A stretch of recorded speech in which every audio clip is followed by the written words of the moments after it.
Herkese selamlar. Orta Dünya'ya hoş geldiniz. Ben rehberiniz Murat Sönmez. Bugün sizlere arkadaşlar uzun zamandır bana tekrar yazılmaya başladı.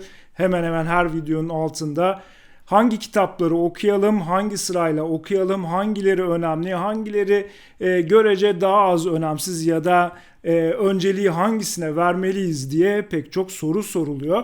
Ben de bugüne kadar hep zaten böyle bir video yapmıştım. Daha kanal ilk açıldığında ikinci, üçüncü videolardan bir tanesiydi ya da ilk 10 videodan bir tanesiydi. Diyordum ki orada açıklamıştım, onu izleyebilirsiniz. Fakat daha sonra işte baktım ki ben de o videoya. O videoyu çektiğim esnada yani 2 sene önce bu kadar çok kitap Türkçe'ye çevrilmemişti. Bu 2 sene içerisinde de pek çok İtaki özellikle yeni kitap çevirdi. Yeni kitabı Türkçe'ye kazandırdı ve böylelikle bizim de aslında okuma yelpazemiz genişlemiş oldu. O yüzden ben de tekrar genişletilmiş bir versiyonunu bunun çekmek istedim. Hangi kitapları hangi sırayla okuyalım, hangilerini es geçebiliriz, hangileri alakalıdır, hangileri alakasıdır, hangileri mutlaka okunmalıdır. Bugün onlardan bahsedeceğim.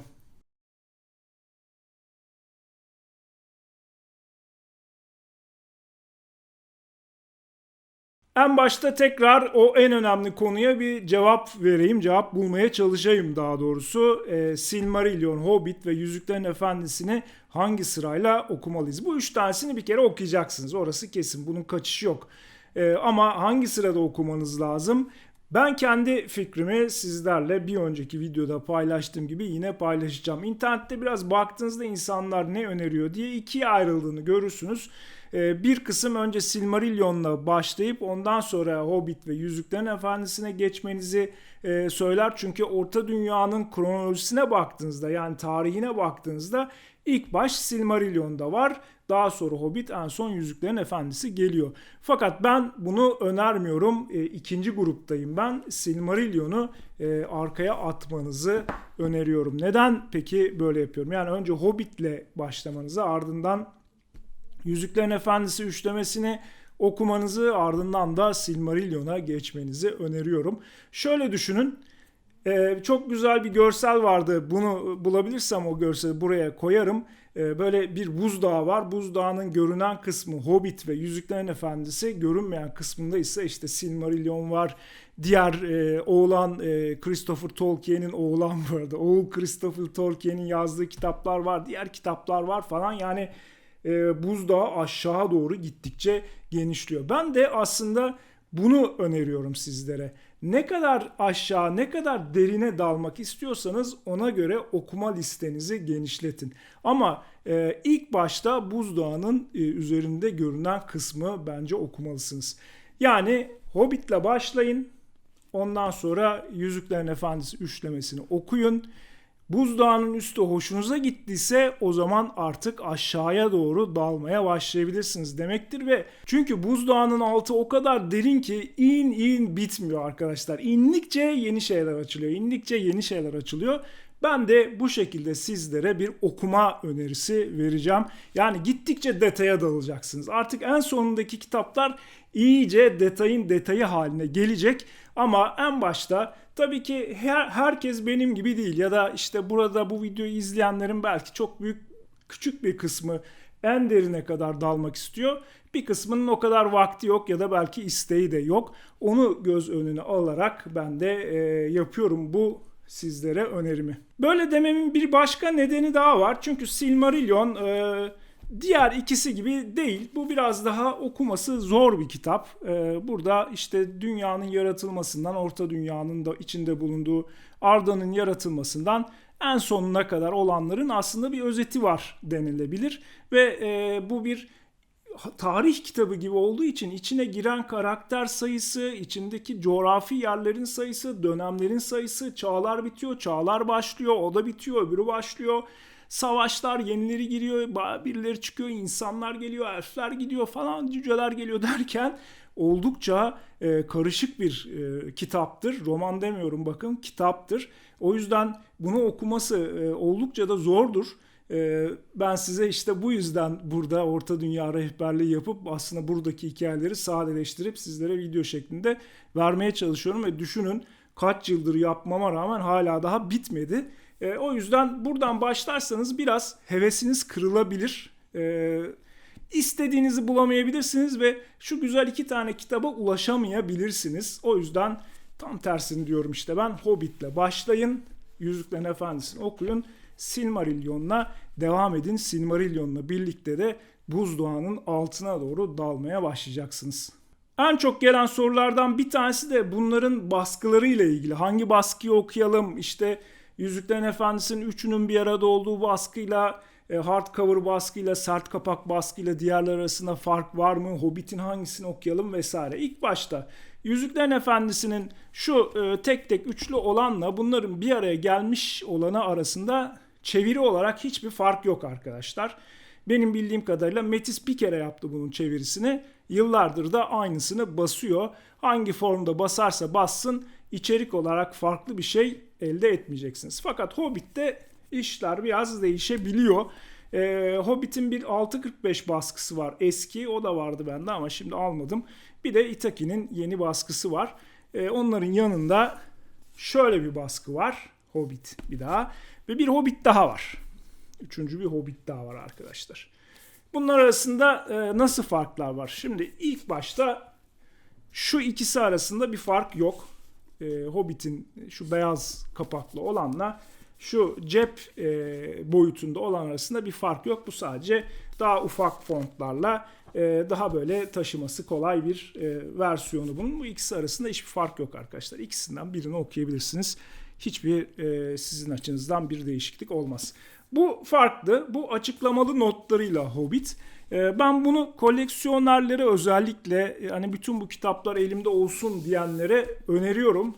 İçerisinde Hobbit'in romanı varken, yine Hobbit varken aynı zamanda bazı mesela yan tarafta açıklamalar var. İşte bazı yerlerde Tolkien'in kendisinin çizdiği illüstrasyonlar var. Bazı yerlerde mesela atıyorum İngiltere'ye ilk çıkan kitabın kapağının baskısı var. Amerika baskısı var. Farklı farklı bir takım açıklamalar var. İşte bir isim geçiyor mesela. O ismin nereden gelmiş olabileceğiyle ilgili yan tarafta dipnotlar var. Böyle bayağı açıklamalarıyla aslında adının üstünde olduğu gibi mesela şöyle çok güzel. Bunlar da yine Tolkien'in kendi çizimleri, renklendirilmiş halleri. Bu arada güzel de çiziyormuş. Adam hem yazıyor hem çiziyor. Böyle bir insanmış yani. Evet, bu böyle bir şey. Mesela neymiş bu? 1976 Rus baskısı mesela. Burada bir çizim var. Bunu ben size kitabı buradan ilk başta bundan okumanızı önermem. Çünkü çok fazla dikkatinizi dağıtır. Bu yan taraftaki bilgiler. İşte buzdağının altına doğru dalmak isteyenler için bu. Çok güzel yanda dipnotları var ama bunu ilk kez okumak istiyorsanız daha akıcı bir okuma için bence bunu değil de diğerlerini tercih etmelisiniz. Şimdi Hobbit'i bitirdik. Yüzüklerin Efendisi'ni de bitirdik. Onu da buraya koyayım. Silmarillion'u zaten bitirdiniz, yaladınız, yuttunuz. Şimdi geldi daha da derinlere ineyim ben.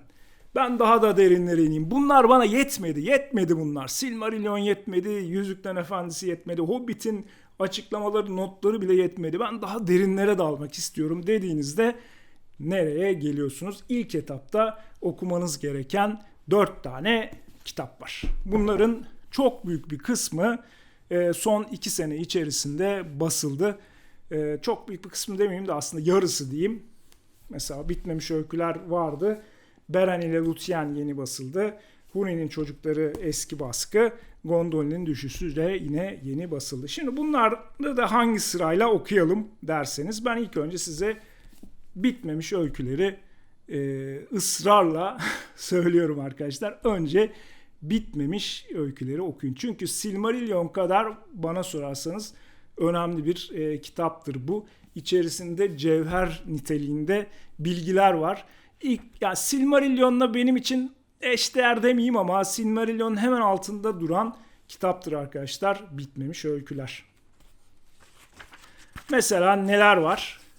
Dedim ya çok güzel şeyler var diye. Şuradan içindekilere gireyim. Birinci çağla ilgili bir kısım var ama çok uzun değil. Asıl önemli olan Silmarillion'da olmayan kısımların bu kitapta detaylı bir şekilde olması, Silmarillion'da böyle bir paragrafla geçen konuların burada uzun uzun anlatılıyor olması, özellikle de ikinci çağ ve üçüncü çağla ilgili. Biliyorsunuz arkadaşlar, Silmarillion aslında elflerin hikayesi ve o yüzden de hem Arda'nın yaratılışı, hem elflerin gelişi, hem de onların yaptıkları uzun anlatır. Onların göçleri, Valar'ın yanına gidişi, oradaki işte Silmarillerin yapılışı, husumetler vesaireler, onların tekrar geri gelmesi, Güneş'in birinci çağında Melkor'la olan mücadele, kendi aralarındaki mücadele, çoğu %80'i bununla ilgilidir. İkinci çağ ve üçüncü çağ özellikle çok daha azdır ama burada tam tersi, birinci çağ çok az olmakla beraber ikinci ve üçüncü çağla ilgili çok güzel bilgiler var. Mesela ikinci çağda Numenor adası ile ilgili bayağı 270 kaç sayfa, belki yaklaşık bir 200-300 sayfalık bir bölüm var. Elros'un soyu, Numenor krallarından tutun, işte Numenor adasının coğrafyasına girin, oradan çıkın, böyle bir dizilimi var ikinci çağla ilgili. Üçüncü çağla ilgili de çok güzel bilgiler var. Ferah Çayırlar Felaketi yapmıştım mesela videosunu. Gondor ile Rohan arasındaki dostluk, Erebor Seferi yapmıştım yine. Erebor Seferi'nin yapılışı ve ejderhanın öldürülüşü diye. Yüzüğün İzinde diye bir bölüm var. Bir de Aizen Sığlıkları Muharebeleri, ki geçen hafta hatırlarsanız bunun çok detaylı bir videosunu yapacağım demiştim. Onun ile ilgili bir bölüm var. Ve işte Dunedain'le, Istarilerle ve Palantir'le ilgili de bölümler var. Bunu şiddetle öneriyorum arkadaşlar hepinize. İlk başta Silmarillion'dan sonra okunması gereken kitap. Sonra da bu üçlüye geldik. Şimdi Beren ile Luthien, Húrin'in çocukları ve Gondolin'in düşüşü. Şu ikisini istediğiniz sırada okuyabilirsiniz. Húrin'in çocuklarıyla Beren ile Luthien hemen hemen aynı dönemdeler zaten. İkisi de olabilir. Yani isterseniz önce Húrin'in çocuklarından başlayın, isterseniz Beren ile Luthien'den. Bunların arasında, üçünün arasındaki en farklısı Húrin'in çocuklarıdır. Çünkü burada birinci sayfadan başlar hikaye ve yanılmıyorsam öyleydi. Bayağı okudum. O zaman geçti. Evet, son sayfaya kadar, sonlarında biraz ekler kısmında, soy ağaçları kısmında bir değişiklik var ama hikayeyi baştan sona bir romancık gibi, küçük değil de kısa bir roman gibi sizlere anlatır. Húrin'in çocukları. Bundan başlayabilirsiniz. Sonra Beren ile Luthien'i öneririm. Beren ile Luthien'de, onun da videosunu çekmiştim. İçerisinde çok fazla açıklama var. Hikayenin ilk versiyonları var, ikincisi var, sonuncusu var. Aynı hikayeyi birkaç kez farklı versiyonlarda anlatıyor. Húrin'in çocukları öyle değil. Hikayenin tamamını bir kere de anlatıyor. Biraz daha romana benzer yani Húrin'in çocukları. Beren ile Luthien hikayesini de okudunuz. Ondan sonra geldik Gondolin'in düşüşüne. Bu da biliyorsunuz yeni basıldı. Bunun da bir tane videosunu çektim zaten. Çok konuşmayacağım bunun hakkında. Sonra da bunu okursunuz. Böylelikle önemli bir kısmını bitirmiş oldunuz ama buzdağı aşağı doğru hala inmeye devam ediyor. Böylelikle geliyoruz bu devasa külliyata. Nedir bu? İşte Christopher Tolkien'in yazmış olduğu 13 bölümlük History of Middle Earth'e. Burada 9 tanesi var. Bir iki tane daha vardı ama bir tane de eksiğim var benim sanırım. Hepsini getirmedim buraya. Şimdi burada ne var? The Book of Lost Tales'la başlıyor bu, ki bunu çok uzun yıllar önce Kayıp Öyküler kitabı diye 6.45 basmıştı. Birinci ve ikinci. Bu The Book of Lost Tales ve The Book of Lost Tales 2. Evet, şunun ikisini 6.45 basmıştı. Sahaflarda bulunuyor, artık baskısı yok. Ben de ikincisini almıştım ama bulamadım. Sadece birincisi var. Fakat daha sonradan aldığım bilgiye göre 6.45 bu kitapları yazarken telif vermemiş. Kafasına göre basmaya başlamış. Sonra bir noktada sanıyorum sen ne yapıyorsun dur bakalım demişler galiba. Çok uzun zaman geçti, 20 sene kadar. 20 seneden bile fazla olabilir, o yüzden bir şey diyemiyorum. Burada ne var arkadaşlar? Şimdi bu artık buzdağının daha iyice derinlerine geldiniz. İyice detay bilgilere girmek istiyorsunuz. Çünkü burada Christopher Tolkien babasının yazdıklarını satır satır satır detaylı analizini yapıyor.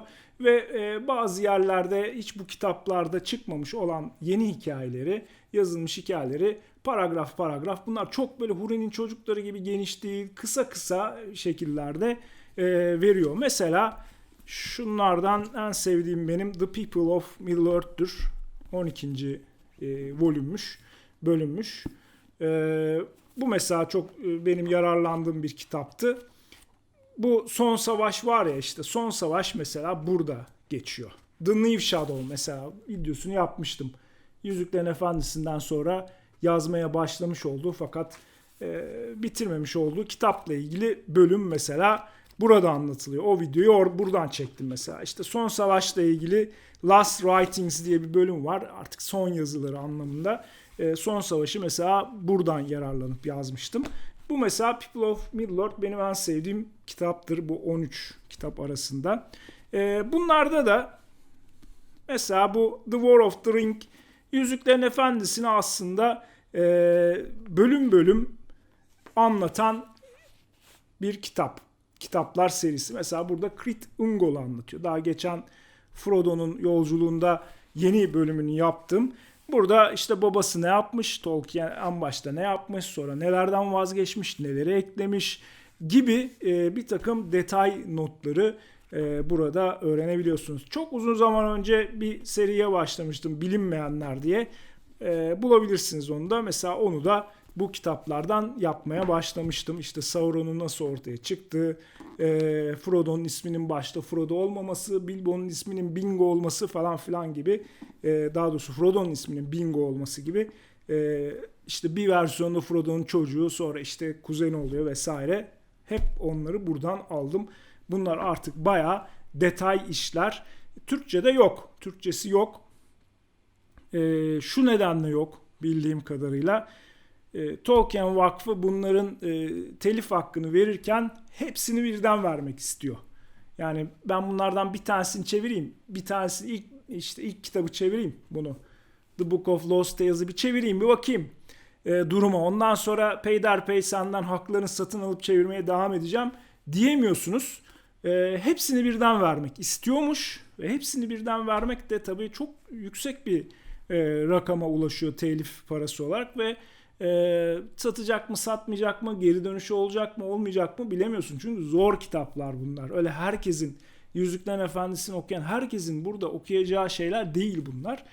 O yüzden de şu an için Türkçe'ye çevrilmiyor. Belki bu vakıftaki değişiklik ile birlikte bölüm bölüm verirlerse telif haklarını bir Türkçe çeviriye de biz de kavuşmuş oluruz. Yine de Türkçe çeviriye gelse de çok büyük şeyler ummayın kısacası. Hep bu Gondolin'in düşüşüyle Beren ve Lúthien rehberiniz olsun. Bu kitaplar gibi bunlarda.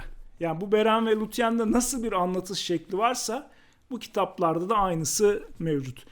Bunların dışında şunların da ilgili de çok geliyor bana. İşte Tom Bombadil var. Hamlı Çiftçi Giles var. Roverandom var. Ondan sonra Kullervo'nun hikayesi var. Diyorlar ki işte bunları alalım mı? Bunların Orta Dünya ile alakası yok arkadaşlar. Bunları evet Tolkien yazmış ama Orta Dünya külliyatıyla alakalı değil. Tolkien'in başka alanlarda yine tabii içerisinde fantastik işler var. Bu Roverandom mesela öykülerden oluşuyor vesaire. Tom Bombadil'in mesela bizim Tom Bombadil'le hiçbir alakası yok. Yani buradan bunu okuyacağım da Tom Bombadil'in kim olduğunu anlayacağım diye bir şey söz konusu değil. Ama Tolkien'in başka Orta Dünya dışındaki kitapların nasıl olduğunu merak ediyorsanız bunları da alır okursunuz. Bu da sanıyorum Miras diye mi satılıyor? Öyle bir isim vermişler. Tolkien'in mirası galiba. Bahsetmek istediğim son kitaplarda artık üçüncü taraflar tarafından yazılmış kitaplar. Bunlardan şunu ben herkese bir önceki videoda da önermişim. Bu videoda da öneriyorum. Bir ansiklopedi bu. Mesela bu benim Frodo'nun yolculuğunda zaman zaman haritalarından yararlandığım bir şey. Frodo'nun yolculuğu. Çok başarılı bence. The Atlas of Middle-earth var. Bu güzel. Bunun içerisinde bütün bölgelerin şeyleri var. İşte haritaları var. Bu fena bir kitap değil. Derinlere dalmak isteyenler için. Bir de şöyle bir kitap var. Illustrated Encyclopedia by David Day diye.